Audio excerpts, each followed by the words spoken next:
Hello guys, দেখুন বাগান পিঠে তেলের পিঠা। আমি চাল নিয়েছি, চালটাকে ভিজিয়ে রেখেছিলাম, রেখে ঝেড়ে দিয়েছি। পানিটা ঝরে গেলে সেখানে আমি আটা করে নেব। আটা হয়ে গেছে, আমি এখানে আটা নিয়ে নিয়েছি। নিয়ে কালো জিরে,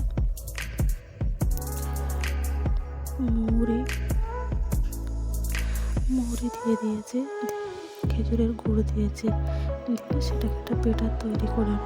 একটু লবণও দিয়েছি।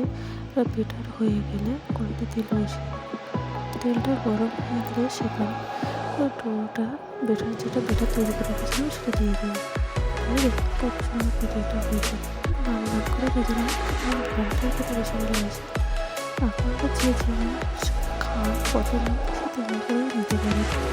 দেখুন পিঠাটা কত সুন্দর।